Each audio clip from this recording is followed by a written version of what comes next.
영상 시청에 앞서 좋아요와 구독은 영상 제작에 큰 힘이 됩니다. 항상 감사합니다. 지금 시작합니다. 서울 변두리에 자리 잡은 28평형 아파트는 겉보기엔 여느 가정과 다를 바 없는 일상 속 풍경을 담고 있었다. 비좁지도 넓지도 않은 이 공간에서 이미자 할머니는 어느덧 5해째 아들 가족과 함께 지내고 있었다. 은퇴 후 혼자 살기가 힘들지 않겠느냐는 아들 박윤호의 권유로 이 집에 들어온 지 꽤 오랜 시간이 지났지만 할머니에게 이 동거는 점차 낯선 방향으로 흘러가고 있었다. 처음에는 비교적 평온했다. 손주 도영이 어려 어쩔 수 없이 돌보는 일이 자주 있었지만 할머니는 그것 또한 흐뭇하게 받아들였다. 손주가 재롱을 부릴 때마다 과거 교단에서 아이들을 가르치던 시절이 떠올랐고 다시 젊어진 기분이라며 미소 짓기도 했다. 주말이면 가족들이 둘러앉아 식사를 나누고 할머니는 자신이 직접 만든 음식을 손주 입에 떠먹여주며 작은 행복을 찾았다. 그땐 육아와 집안일에 대한 부담도 크게 느끼지 않았고 온갖 허드렛 일이 힘들어도 내 손주인이 해주는 게 당연하다고 여겼다. 하지만 세월이 조금씩 흐르면서 이상하게 가족 분위기가 달라졌다. 아들 내외는 회사 일에 치여 바삐 돌아다녔고 손주는 자라면서 점점 제멋대로 굴었다. 주말에도 한가롭게 웃고 떠들기보다 바쁘다, 피곤하다라는 말을 입에 달고 살았다. 육아와 집안일 대부분이 고스란히 이미자 할머니에게 넘어갔는데 누군가 고맙다, 수고한다 하는 말 한마디 해주길 기대하기는 점점 어려워졌다. 과거 교사 생활을 오래 해왔기에 가족에게 봉사하는 것은 자연스러운 일이라며 애써 자기를 다독였지만 마음 한편에는 서운함이 서서히 쌓이고 있었다. 손주 도영은 틈만 나면 이상한 거짓말을 지어내는 버릇이 생겼다. 장난이나 호기심이라기엔 도가 지나쳐서 주변 사람들에게도 해서는 안 될 헛소리를 막 퍼뜨렸다. 우리 할머니 치매라 밥에 소금을 넣을 때 설탕인 줄 안다라는 식으로 터무니없는 말을 하고 다녔다. 처음엔 단순히 철없는 애가 거짓말 좀 하네 정도로 넘기려 했지만 그 수위가 점차 높아지면서 동네 편의점 사장마저 이미자 할머니에게 정말 괜찮으세요? 혹시 잊어버리는 일이 많으신가요? 하고 은근히 묻는 상황이 벌어졌다. 할머니는 억울하고 서운했지만 손주는 재밌잖아. 아무도 신경 안 써 같은 말을 던지며 대수롭지 않게 굴었다. 그 모습이 너무나 당당해서 이미자는 어떤 식으로 반박해야 할지조차 막막했다. 결정적 사건은 어느 저녁 도영이 친구와 전화통화를 하면서 우리 할매가 노망이 왔어. 계속 헛소리를 해댄다니까? 라고 소리치듯 떠들었을 때 일어났다.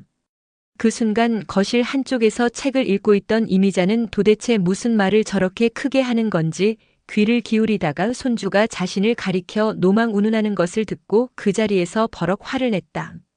그게 무슨 소리냐? 할머니가 대체 뭘 잘못했는데? 라며 목소리를 높였지만 도영은 전화를 끊고 비웃듯이 할매는 고리타분하고 잔소리만 하지.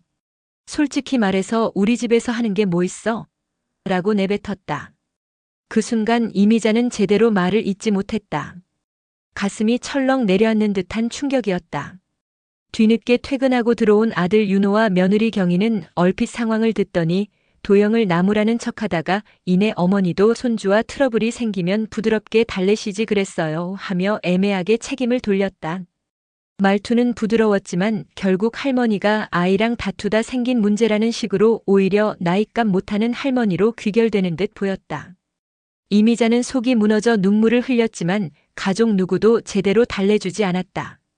오히려 그 눈물을 보고 한숨 쉬며 피곤해하는 기색만 느껴졌다.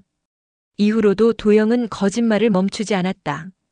SNS에는 온갖 조롱 섞인 말들을 뻔뻔히 올렸다. 우리 집 할매 노망 확진 같은 글은 물론이고 할머니가 집안 살림을 엉망으로 만들고 있다는 등 모욕적이고 터무니없는 이야기를 거리낌 없이 썼다. 동네 학교나 주변 상인들 사이에서 도영이라는 애 할머니가 치매라더라 같은 소문이 은근히 퍼져나갔다. 이미자는 너무 부끄럽고 수치스러웠지만 아들 내외는 어머님이 좀 참으세요.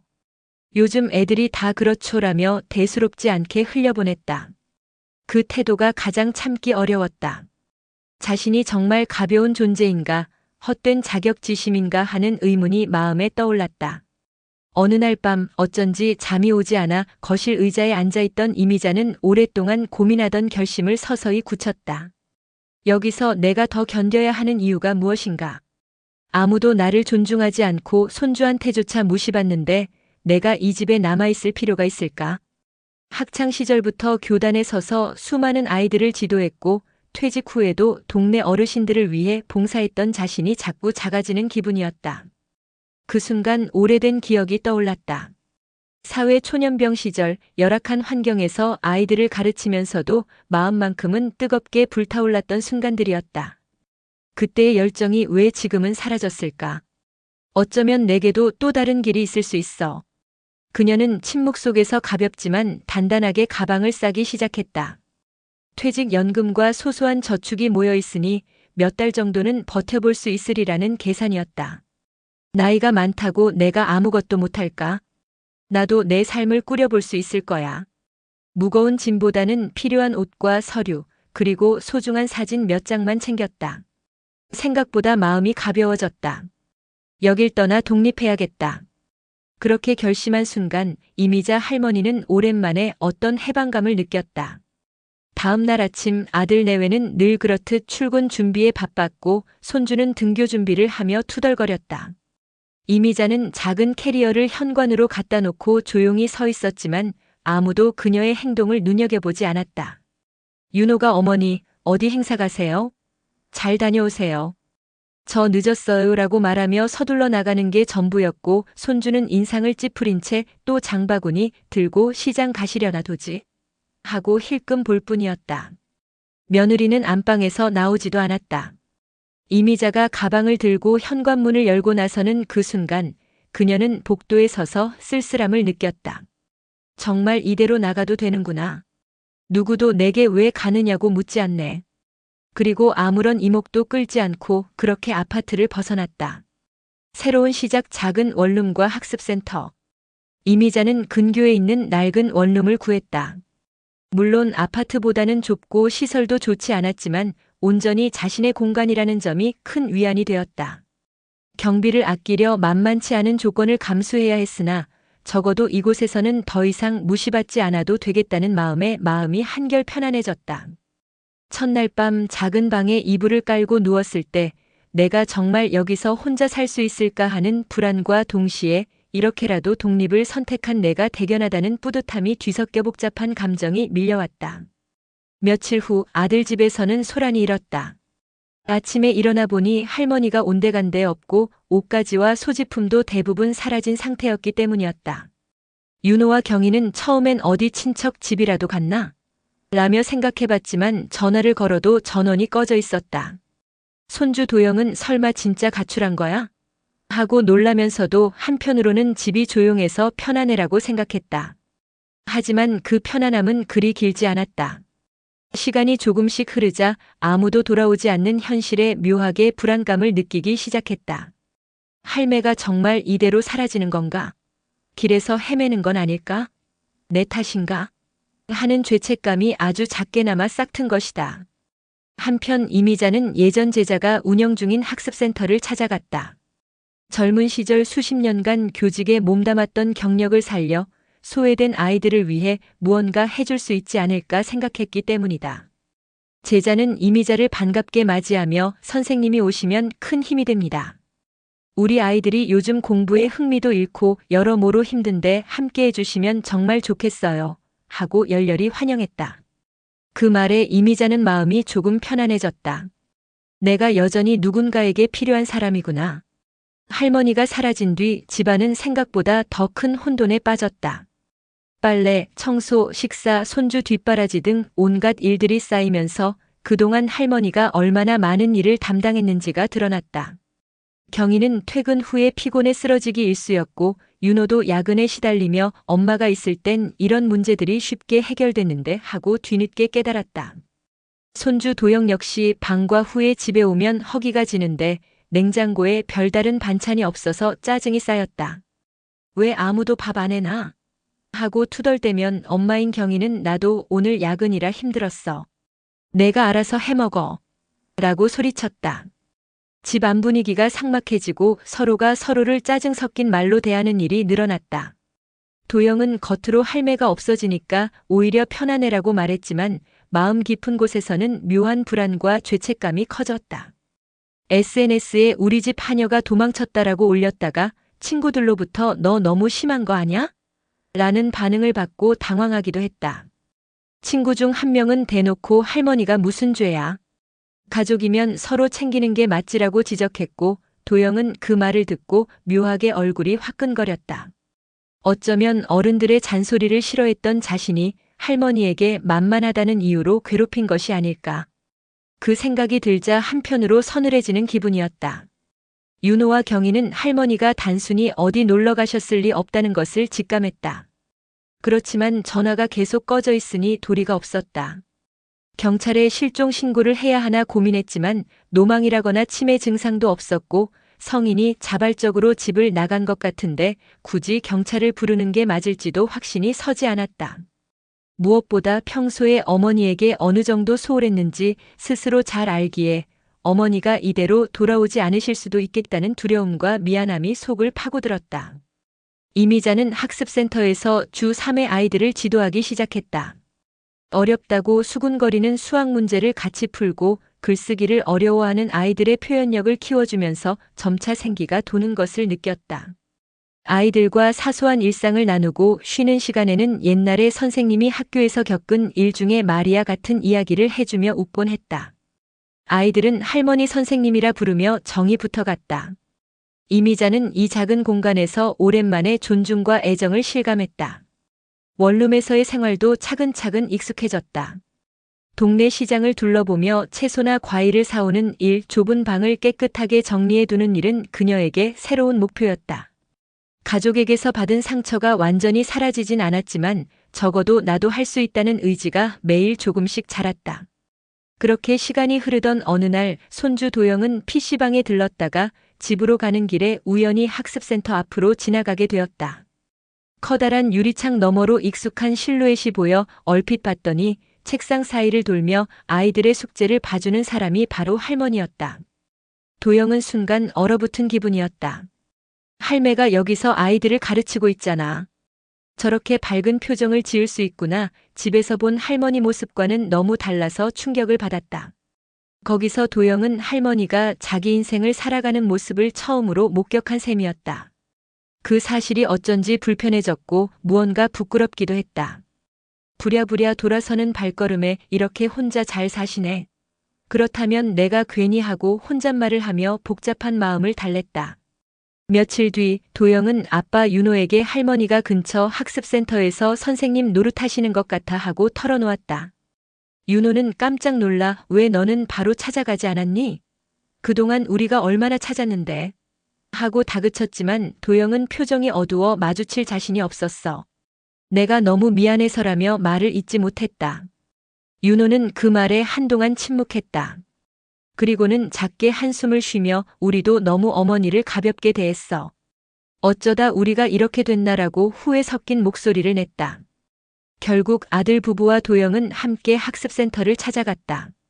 수업을 끝낸 이미자가 교실을 정리하고 있을 때 세 사람이 문을 열고 들어섰다. 윤호와 경희는 갈팡질팡하며 들어섰고 도영은 쭈뼛거리며 고개를 들지 못했다. 침묵이 흘렀다. 경희는 눈에 눈물을 머금고 어머니, 지금까지 어디 계셨어요? 얼마나 걱정했는지 몰라요라고 말했다.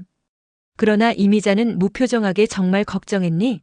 난 집 나와도 연락 한 번 못 받았는데 라고 답하며 고개를 돌렸다. 그 말에 경희는 아무 말도 하지 못하고 눈물만 흘렸다.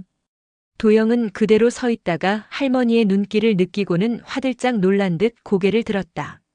이미자는 놀라울 정도로 차분한 목소리로 도영아, 괜찮니? 하고 물었다. 그 부드러운 말투에 도영은 그 자리에서 울컥해 할매 미안해라고 작게 내뱉었다. 그 한마디에 할머니는 쓴웃음을 지으면서도 복잡한 감정이 스치는 눈빛을 보였다. 그래, 많이 힘들었니? 그래도 내가 그 말 하기까지 시간이 걸렸구나. 곁에서 이를 지켜보던 윤호와 경희도 고개를 숙인 채 연신 사죄의 말을 되풀이했다. 어머니, 우리가 너무 바빠서 어머니가 집안 살림 다 해주실 때도 당연한 줄만 알았어요. 엄마가 떠난 뒤에야 깨달았어요.